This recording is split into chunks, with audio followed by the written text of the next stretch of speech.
But अगर batch में intake ज़्यादा हो तो 6 डेज़ पे वही एक्टिविटी स्ट्रेच हो जाती हैं। ऐसे में डे 1 रिसेप्शन और रिपोर्टिंग का डे होता है। इसको arrival day at ISB centre भी कहते हैं। इसमें डॉक्यूमेंट चेकिंग होती है, जिसमें सीएनआईसी, कॉल लेटर और आपके एकेडमिक सर्टिफिकेट्स चेक किए जाते हैं। इसी दिन अलॉटमेंट ऑफ चेस्ट नंबर्स होगी, क्योंकि आपने आईएसबी में एक दूसरे को नामों से नहीं पुकारना होता, चेस्ट नंबर से, कि chest number 6, chest number 7, chest number 8 come here, इस तरह की बातें करनी होती हैं। और इसी दिन आपको रूम नंबर अलॉट होगा। डॉमेट्री टाइप के होते हैं, नॉर्मली 10 से 12 या 8 से 10 लोग हो सकते हैं एक कमरे में। इसी रोज़ ब्रीफिंग दी जाएगी आपको about the rules, schedule and code of conduct, कि आपने ये दिन किस तरीके से गुजारने हैं। डूज एंड डोंट समझाए जाएंगे। कंप्लीशन ऑफ बायोडाटा फॉर्म्स के लिए 45 मिनट्स मिलते हैं। इनमें आपने जो डिटेल्स फिल करनी है वहीं से आपकी असेसमेंट शुरू हो जाएगी। लिहाजा अगर यहाँ आपने फेवरेट स्पोर्ट फुटबॉल लिखी है तो आपको उसके बारे में तमाम इंपॉर्टेंट मालूमात होनी चाहिए, बेस्ट इंटरनेशनल प्लेयर्स कौन कौन से हैं, रूल्स वगैरह। इसी तरह आपके फादर और सिबलिंग्स जिस फील्ड में हैं, बाद में आने वाले साइकोलॉजिकल टेस्ट में उनकी रिफ्लेक्शन आपकी पर्सनैलिटी में नजर आनी चाहिए। इसी दिन आपने इंग्लिश ऐसे भी लिखना होता है, ऐसे writing of 400 words in 30 minutes, जिसमें आपकी मेन इंग्लिश और ग्रामर चेक कर ली जाती है। डे 2 साइकोलॉजिकल टेस्ट का डे होता है, one of most important days.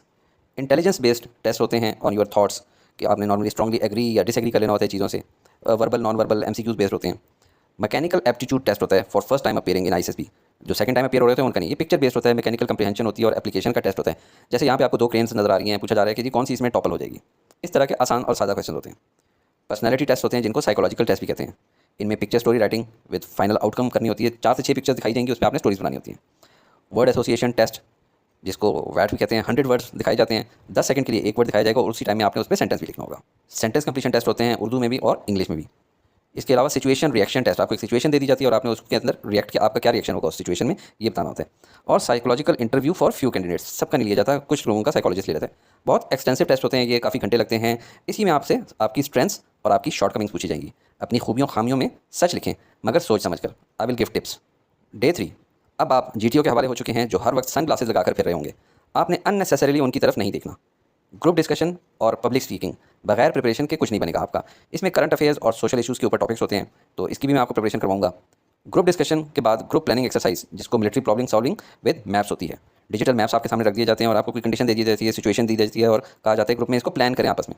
Progressive group task, 8 से 10 जितने बच्चों का भी ग्रुप होगा उसको टास्क दे दिया जाएगा कि ये आपके सामने मैदान है, इसके अंदर ये आपके पास टूल्स और चीज़ें मौजूद हैं, इनको इस्तेमाल करते हुए आपने फलां जगह से फलां जगह तक पहुंचना है। इसी तरह half group task, same as progressive group task but in smaller groups. इन सब में फोकस होता है आपकी लीडरशिप क्वालिटीज़ देखना, टीम स्पिरिट, प्रॉब्लम सॉल्विंग और कम्युनिकेशन वगैरह। डे 4, इस दिन भी मैक्सिमम टाइम आपका जीटीओ के साथ गुजरेगा। यानी अगर आपने जीटीओ को पटा लिया तो समझें आपका 70% काम बन गया है। इस दिन आपने इंडिविजुअल ऑब्स्टिकल्स करने होते हैं, जो कि 10 होते हैं टोटल और 2 मिनट्स में करने होते हैं। इतना आसान नहीं है, प्रैक्टिस थोड़ी बहुत करके जाएंगे तो होंगे। जैसे ये वाला ऑब्स्टिकल है, इसमें हाइट फोबिया बच्चों का चेक हो जाता है। इस वाले में जो कि जंप कर रहे हैं टिच के ऊपर से, इसमें डेप्थ फोबिया चेक हो जाता है। कमांड टास्क होगा, जिसमें आपको लीडर बनाया जाएगा, बाकी सब आपके मातहत होंगे। अब सिर्फ मशवरे नहीं देने होंगे आपने प्रोग्रेसिव ग्रुप टास्क की तरह, बल्कि आपने काम भी लेना होगा अपने सबॉर्डिनेट से। एक फाइनल ग्रुप टास्क होगा, सब ने मिलकर करना होगा। नॉर्मली इसमें कहा जाता है कि इंग्लिश में सब कुछ बोलें। फिर आप लोग अपने ग्रुप की म्यूचुअल असेसमेंट करेंगे, यानी आपके ख्याल में आपके ग्रुप में कौन नंबर 1 पे है और कौन एंड पे। इसमें भाईबंदी यारी दोस्ती नहीं चलेगी। जो आपने सच लिखना है वो इसमें आपका सच और आपकी असेसमेंट दोनों जज करेंगे।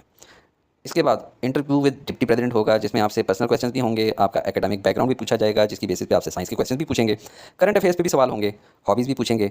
और ये सब आपको साइकोलॉजिकली चेक करने के लिए होंगे, वरना एकेडमिक टेस्ट तो आपने सेकंड ईयर में किया है और पास किया, इसीलिए तो आपका डीएमसी है।